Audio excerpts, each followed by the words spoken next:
Okay, so Saturdays in the running world mean one thing and one thing only, and that is parkrun. If you love parkrun, but you're looking to spice things up a little bit rather than just going out and doing a 5K time trial each and every week, then this episode 9, is perfect for you. We're going to give you a few options and a few varieties for ways that you can mix up and mash up your parkrun each and every Saturday. So let's get those intros going and start this episode.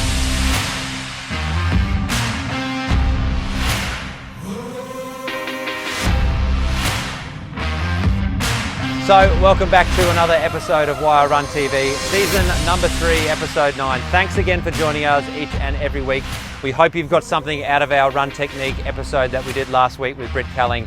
A lot of great feedback from you guys, and we really appreciate all the comments and all the suggestions and all the feedback that you give us each and every week. Now, as I said in the intros, the parkrun idea and the parkrun movement around the world has really revolutionized running. It's brought a lot of people into distance running and fitness running that haven't been involved before. But I found as I've spoken to people about parkrun, one of the things that I hear quite regularly is that they find it difficult to lift themselves for each parkrun each and every Saturday. It's not like when you sign up for a 5K or a 10K race, you put the bib on, you pay the entry fee, you turn up, you do the warm up, and it kind of is a big moment. Because parkrun is each and every Saturday, I've had quite a few people that have said to me over the years, they find it difficult to lift for parkrun. And so a lot of people have told me that they feel they could get a lot more out of parkrun, but they just don't know how to. So over the last year, I've really asked people about the different ideas or the different things that they do in parkrun to make it a bit more interesting. And I must say, I've come across some absolutely great ideas, some cracking ideas that I think you guys, the viewers, and you, the runners, could put into your parkrun ideas. So, option number 1 for different ways that you can do parkrun, and this is one that I've often used, and I think this is the one that I love the most. It's a 2.5K parkrun time trial. Most of the parkruns that I do, they're either a loop course, 2.5K loops, or they're an out and back, 2.5K out, 2.5K back. And if I'm not quite feeling it on one particular Saturday morning, I'm not sure if I'm really there ready to race as hard as I can, I kind of forget about the 5 kilometers and I set myself a 2.5K time trial. And so I go out really hard as fast as I can, just thinking that this is a 2.5 kilometer race, and that's it. And you know what? Sometimes when I get to that turnaround, or sometimes when I finish that first lap, I'm actually in the zone by then, I'm feeling good, and I end up pushing the whole way. But there are days when I get to 2.5 kilometers and I've run as hard as I can, and I think that's great and that's fine. I look at the clock and I compare it to what I've done other times, and then I just sort of jog it back in to the 5K mark or the finish of the park run. So option number 1, I really like it. It's a 2.5K time trial. Now, the second option, this is one that you're going to need a partner for. It's called the Hare and the Tortoise, and it's one that I've used a lot in cross-country races and in cross-country training with sort of primary age kids and high school kids. So here's how it works, the Hare and the Tortoise. You get 2 runners and you look at the difference between their 2 times. So let's say we've got one runner who runs 24 minutes and one runner who runs 26 minutes.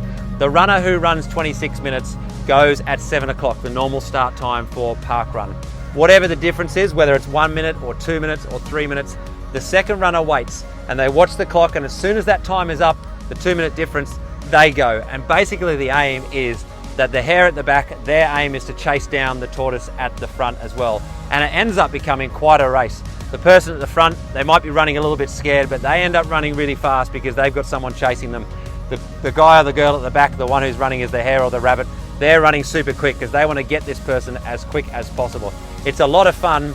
It's one that you can put in there, and it might just lead to a great PB time as well for parkrun. So there's option number 2, the Hare and the Tortoise. So option number 3, again, it's a partner one. Maybe even use the same partner that you did the Hare and the Tortoise idea with as well. This one is a relay. Now you can do it as a 2, you can do it as a 3 or 4 or 5, whatever number it is, but it's good to keep a consistent number because that way you can compare week after week. So for the sake of ease and argument, let's say that we're going to have a 2-person relay. So the way this works is basically you both start at 7 o'clock and you do your park run, the full 5 kilometers, and then you add your times up. So again, let's say we have one runner runs 24 minutes, another runner runs 26 minutes. We add those 2 times together, and together we have a 50-minute relay time.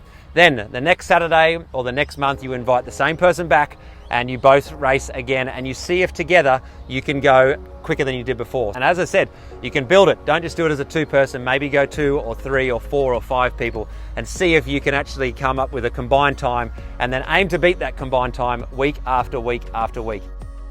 Now, a few weeks ago in one of our episodes on long run ideas, we talked about the fast finish for a long run, and parkrun is hands down the best way that you can bring a fast finish into your long run. This is one that I do all the time when I'm training for an ultra or when I'm training for a marathon. I use the 7 o'clock start time for parkrun to be my final fast finish 5 kilometers at the end of a long run.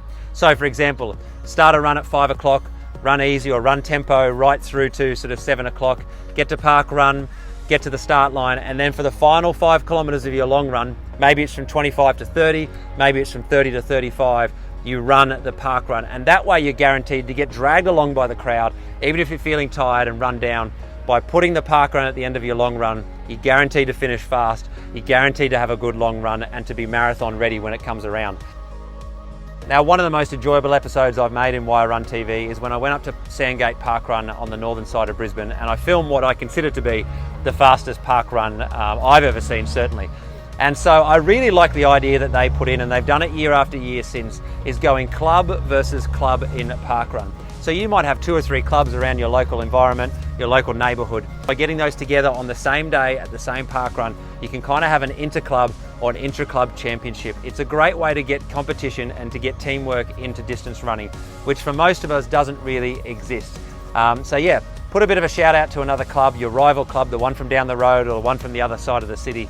Get them together at a parkrun and come up with some sort of a fun scoring system. Look at how cross country does scoring systems for a few ideas, and have a club versus club parkrun day. Okay, so the next option number 6 for our parkrun varieties. This is one to use if you're really not feeling great when you turn up. You're not too sure if you can run hard. This is the parkrun build. So basically 5 kilometers, 5 separate segments of a parkrun. And the way to do this is to start off nice and easy. The first kilometer is at a nice easy warm up. Second kilometer, pick it up a little bit more. Third kilometer, get up into sort of that tempo range. Fourth kilometer, see if you're going to hit your parkrun speed that you normally do. And then the 5th kilometer, see if you can drop it below what you normally do for a parkrun. But it's one that will surprise you as to how good you actually feel by starting off nice and easy, easing into it, and then hitting it home and hitting it hard at the end as quickly and as fast as you possibly can. So that's a good one, the parkrun build. Okay, option number 7 is one that I've seen pop up on Facebook a little bit as well. I saw someone post up on there basically a scorecard, like a record card of all the different parkruns around their local region, a bit like a passport. And as they went to each one, they stamped each one, they gave it the date, and they recorded their time there. So I think being a parkrun tourist is what I'm going to call this one, the parkrun tourist. Go look for 5 or 6, or maybe you've got 10 parkruns around you, and week after week go to each different one and post a time there. It'll just give a bit more enjoyment to you finding some new people and new courses and new races. So that's the next option, the parkrun tourist. Give that one a go. So the final option here I'm going to talk about is an idea that I heard flagged a couple of weeks ago actually. There was a race up in Brisbane called the Last Man Standing, which was a looped course idea, but I think applying something similar to your parkrun could turn it into quite an enjoyable day.